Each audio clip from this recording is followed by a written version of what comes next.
Rich,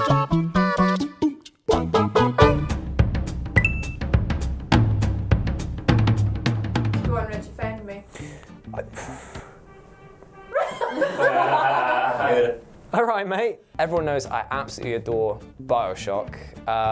One of my favorite games. Say it with me, kids. Of all time, yes. No. Yes. No, it's not. No. Yes, but Bioshock Infinite is easily the worst one out of the entire trilogy. It does not play as well. There's no suspense. The puzzles are crap in it. The combat just felt very lackluster. I didn't really get on with the story, with the time twist and stuff. And it also made one of my favorite sub-characters, Dr. Sushong, look like an absolute idiot because it inferred that he stole his ideas from the Bioshock Infinite universe because of time travel, when it could have just been that he was actually just the most intelligent man of his time. Just saying. Unjustly killed by Big Daddy. R.I.P. in peace, Dr. Sushong. So I'm going to start with something a little bit spicy for the comment section because I'm going to talk about The Last of Us. So The Last of Us is an amazing game. I will not dispute that. It is fantastic. I loved playing through it when I eventually got through it. The reason why it took me so long is because, in my opinion, the combat is garbage. It does feel a whole video of me. I'm just going to sit here and go, ah! I understand with a survival horror game, because it comes under survival horror, right? Would you agree with that? Yes. Yeah. I understand the idea of having like limited resources and you get like only a spluttering of bullets every so often and things like that. But when I'm not against clickers that I know are, you know, hefty f***s that definitely take a beating, when I'm up against like bog standard zombies, I feel like a bullet to the face should kill them, but it doesn't. And I feel like that whole, the whole mechanic, all of the combat systems just seem to be there for the sake of being there when they don't really do much. And I just didn't gel with the combat very well at all in The Last of Us. And I grinded my way through it because I wanted to play through it and I loved it, but there were so many points where I reached, there's a point early on in the game when you get to like a subway or a mall or something, and there's like a bunch of clickers walking around, and I just went, oh, for God's sake, I really don't want to have to do this. I want to get through this fucking game and not die over and over and over again because 14 bullets to the face doesn't kill anything. And I could be talking absolute bollocks, which apparently I am, but Last of Us combat, wasn't a fan. Looking forward to Last of Us Part 2. Not so much the combat, but I'll still play it. Dark Souls 2 as well. You. It is. It's absolute hot garbage compared to the other two. Now this is the thing. Compared to the other two, the amount of like, what's it called when the enemies lock on and they attack and they pivot nearly 360 degrees. It's not a fair game, whereas the other two are fair. Dark Souls 2 is trash. You shoot a human in the face, they die. Yeah. You shoot a zombie in the face, no, they don't. And I thought that was bullshit. Dead monsters. Shut up, Ash. Faces. Nobody asked you. You shut up. You get your opinions. The toilet story. First of all, Jules Gill, Dark Souls 2 is a great game. Second of all, Bioshock Infinite is the best one. Just saying. Yeah, Call of Duty just needs to stop. No one needs more Call of Duties. No one needs more FIFAs. We definitely don't need more FIFAs, right? Definitely. Don't need more Call of Duties. Don't even need more Assassin's Creeds. The new one looks really good, but we don't need it. We don't need any more. Just saying. In for a penny, in for a pound. What other crap ones do I like? You like Dynasty Warriors. Oh no, Dynasty Warriors is a fantastic franchise. That's why. It's a fantastic franchise. I mean, it's had a few rough spots, but I'm just. All 11 of them. What the? You just ease off, man. Like the hack and slash combat of Dynasty Warriors is fantastic, and sometimes you just don't want to think. Sometimes you want to just. Well, switch some your of us brain like to on. play any other video game, which sort of balances it out again. At least I'm not about to go on and say that GTA 5 is the worst thing that Rockstar's ever made. Happily. So GTA 5 is terrible. So like it was never good from the beginning, and there's myriad reasons as to why I think GTA 5 is this big old tonal, just a complete mess. And it mainly comes from the fact that in GTA 4, Rockstar obviously tried to like mature themselves. They tried to write a more grounded story. You can see all the Michael Mann influences, all these sort of more serious moods and tones and, you know, cutscene direction, character direction that was in GTA 4 that everyone just hated because it wasn't the more Saints Row-ish, cartoonish follow-up to GTA 3, Vice City and San Andreas. So after that, you look at GTA 5 and and you can, for me, you can tell that they're doing this massive apology. It feels like this big apology letter to everybody. And GTA 5 is just kind of, it reminds me of like any old school punk band that are just like too old and too past it, trying to rekindle their original rebellious spirit. And you get things like the torture sequence with Trevor. Trevor in general is like, meant to be this like cipher for the way that we all played the old games. But like he just comes across as being genuinely horrific and disgusting and not even fun in like a wanton escapist kind of sense. He's just like, it's inferred that he's like a cannibal. He butchers a couple of people that try to help him throughout the game. Like he's kind of funny in like a ridiculous kind of way, but he's just actually is an asshole. You need the juxtaposition, otherwise that genre, that whole franchise doesn't really work. Like no one actually wants to play as an actual piece of shit. You're supposed to be like a criminal getting lost in those things and indulging in them or whatever, but you need character and all that kind of stuff. And so yeah, I thought that they wrote stuff like Trevor, the torture sequence, like hardly any of the jokes that were in there sort of landed very well. They dictated put a huge amount of time into stuff like the Life Invader mission, like all these weird like overindulgent skit-based missions that it felt bits of it felt like them ticking boxes, whereas the rest of it felt like them kind of apologizing for trying to go down this mature route. And then GTA 5 was just this big over top, like we don't even know, but take this, it's just more of what we think you want and we don't know.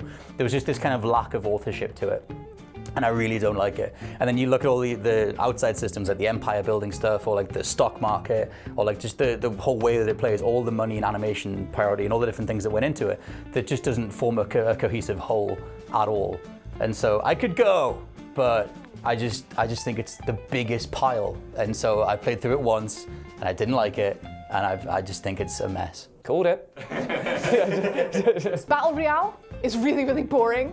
It's not good. You're sitting about, you're waiting for something to happen. It's not good. It's boring. Diddy Kong Racing is better than Mario Kart. Just because I'm better than you at Mario Kart range. Now you see, you can't dispute that now, can you? Well, I'm better than you at life. Oh.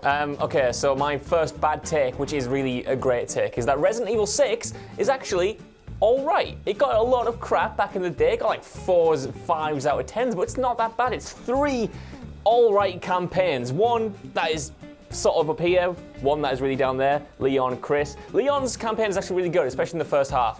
It's sort of classic Resident Evil 4 style. It's not that good, of course, but it goes back to sort of the roots of what Resident Evil is, and you're shooting zombies in cities, and it's actually quite nice, and the co-op is miles better than Resident Evil 5, and that's a good little chunk of the game. Unfortunately, it is only 1/3 of the whole thing, and then you go into Chris's, which is just abysmal and just bad all the way through until the end, where you kind of team up with your mate. I can't remember what he's called because I haven't played this for 6 years. I'm doing this from a place of authority, having not played it in 6 years and just assuming that it's as good as I remember, because it is. So yes, Leon's campaign, really good. Chris's campaign, really bad until the end. And then the third guys, Albert, nope, James, John, Do you mean Wesker's son? Wesker's son.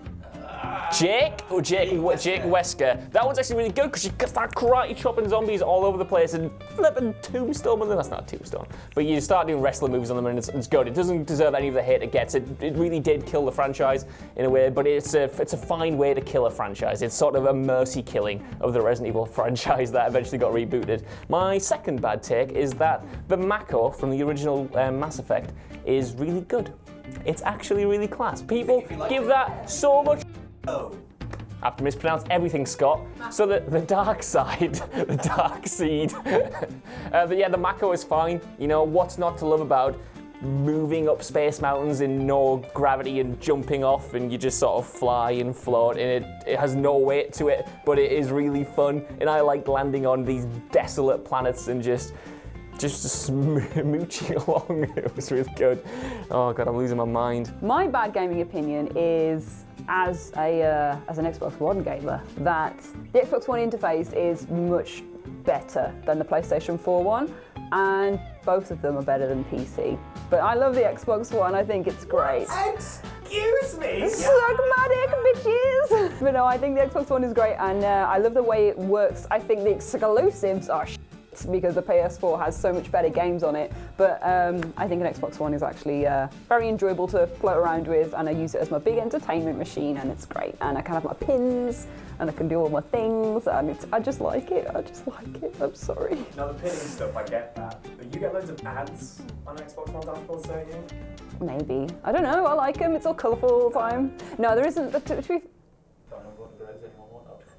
Oh. We're literally filming.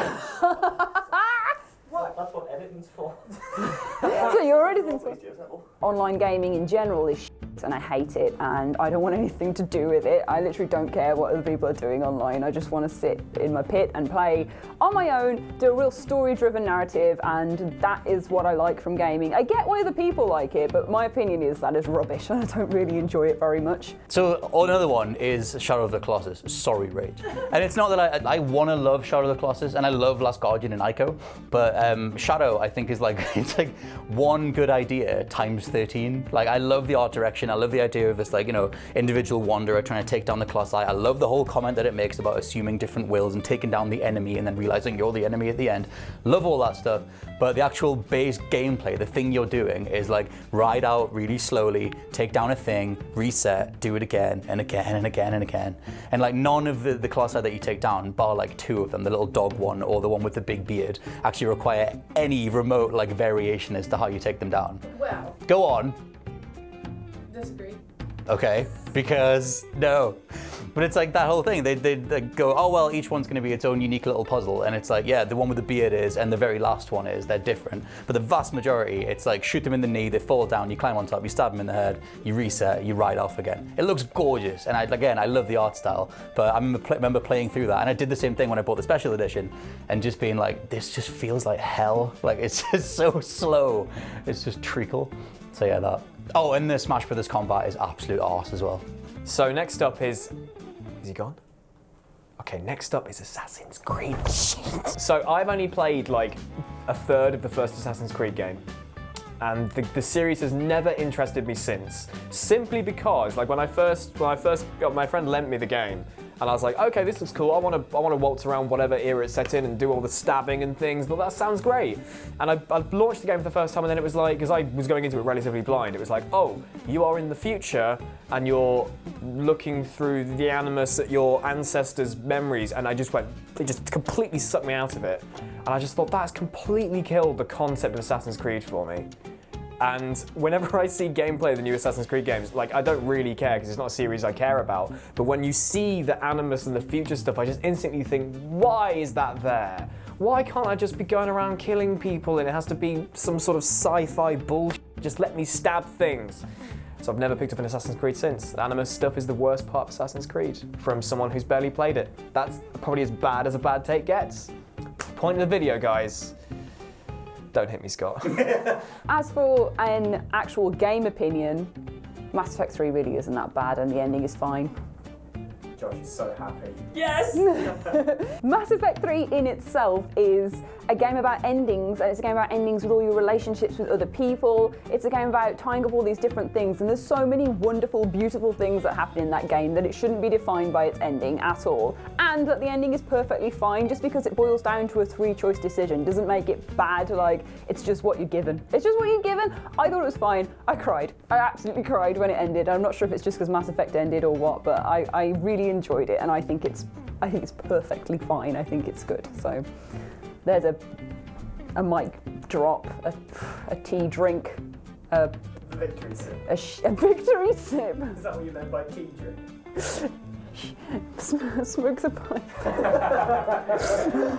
Short games are actually better than long games because it's so hard to fit in the sesh when you're trying to do 60-hour stints in The Witcher 3. It's hard, you know. Man's got to get his sauce. He's got to get his sauce. Yeah, give me 5-hour games over 60 because I know I'm going to complete a 5-hour game potentially in one sitting and it's going to be really good. There's nothing worse than coming back to a big, massive open world game after like 6 months away and you're like, whoa, what am I doing? What are the controls? Why am I on the edge of this cliff? Why is there a dead body right there?